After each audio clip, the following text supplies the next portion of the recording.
Hi kasari and welcome. For today's video mga kasari is itutur ko lang po kayo sa aking maliit na sari-sari store. Ayan.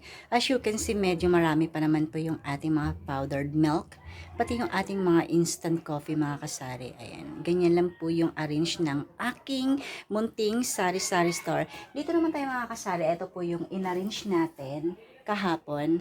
Ayan, ito po yung ating mga condiments. Nagsama-sama ko po yan mga kasari yung ating mga condiments para pag may bumili isang kuhanan lang po yan. So, ganyan po yung ating diskartehan para sa ating mga paninda mga kasari. Itong shelf na ito mga kasari is maganda pong lagayan ng ating mga paninda. Matibay po siya mga kasari. So, gawa po siya sa bakal at naibili ko po to sa isang mall mga kasari. So, ito yung ating mga condiments. Ito naman po yung ating mga canned goods mga kasari. Mga kasari, kung ano lang po yung nakikita yung canned goods dito sa aking sari-sari store, yan lang po yung malimit na nahanap ng ating mga customer mga kasari. Ayan, meron din po tayo ditong condensed milk tsaka ibap.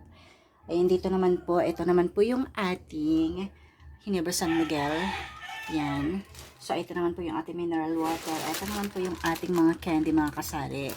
So, ayan. Tapos, ito naman mga kasari, yan po yung ating mga stocks ng mga paninda natin. Ito mga kasari, ayan. Sa mga may sari-sari store yun mga kasari, ito, kailangan lahat po ng pwedeng itinda natin, kailangan itinda po natin tulad nito, oh. May nag-deliver po sa atin ng toasted bread. Ayan, bumili na po ako ng maramihan. Ito naman po yung ating egg. Yan, 4 na piraso na lang yung laman. Well, anyway, bibili po tayo if in case po lalabas tayo today kung hindi uulan. Ito naman po yung ating mga junk foods mga kasari. Ayan. Ang pinatungan po nito mga kasari, ito naman po yung lagayan natin ng iba't ibang klase ng ating mga, ayan, donut. Yan po yung old stock. Diyan ko nilalagay. Meron po tayong fudge bar dyan. Dito naman sa pinatungan ng toasted bread tsaka ng egg, ito naman po yung lagayan natin ng ating mga instant coffee. Hindi ko na po ipakita mga kasari. So, dito naman po yung ating lagayan ng ating mga instant noodles and pancit canton. Yan kasi, usually mga kasari, comment down below po kayo kung nasisecure niyo po ba yung mga yung mga instant noodles. Kasi dati mga kasari, hindi ko po nilalagay sa estante na every time na pagkagising ko sa umaga, makikita ko na lang yung mga instant noodles ko, butas-butas na. Hindi ko alam kung daga o yung pusa yung nagbubutas. Eto naman mga kasari, ito po yung ating technique. Ayan. Yung mga pilas-pilas, may iba't ibang klase ng instant coffee mga kasari para hindi na po tayo mahirapan. Ayan, ready na siya para pag may bumili, kuha-kuha na lang.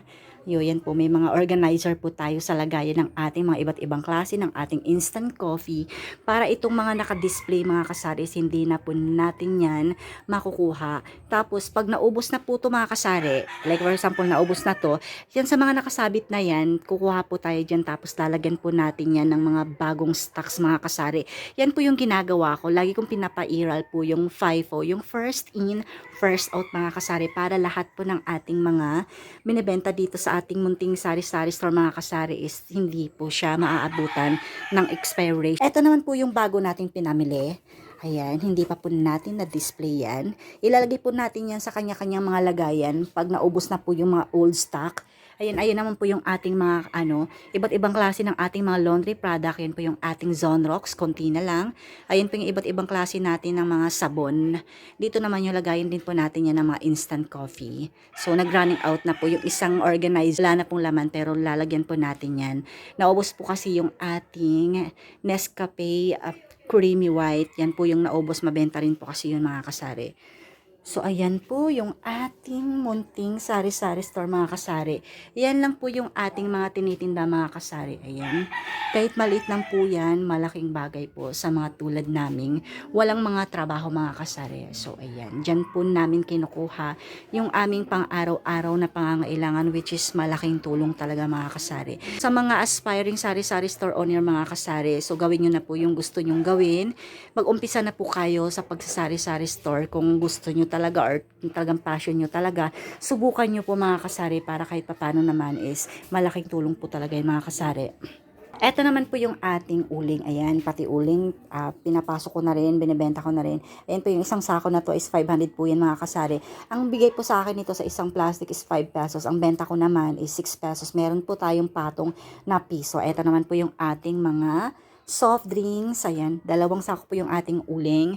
Ayan po yung ating mga soft drinks mga kasari. Halos ubos na po yan. Hindi pa po tayo nakapagpa-deliver. Meron pa naman po tayong 4 na case mga kasari ng soft drinks. So pag naubos po lahat yung soft drinks na yan, saka tayo magpa-deliver. At dito naman po meron pa po tayong, ito, may laman pa po ito. 1, 2, 3, 4, 5. Meron pa po tayong 5 case na Red Horse Beer mga kasari. So, pag naubos po yan, magpapadeliver po tayo mga kasari. Para marami po tayong maibenta na mga pampalamig at yung alak natin mga kasari. Kasi mabenta po yan pagdating ng Sabado at Linggo. Walang mga trabaho yung ating mga construction worker mga kasari. And that's all for today's video mga kasari. I hope it helped at sana nagkaroon po tayo ng idea kung ano po yung dapat nating ilaman sa ating munting sari-sari store mga kasari. So, thank you for watching and have a nice day. Mwah. Bye-bye.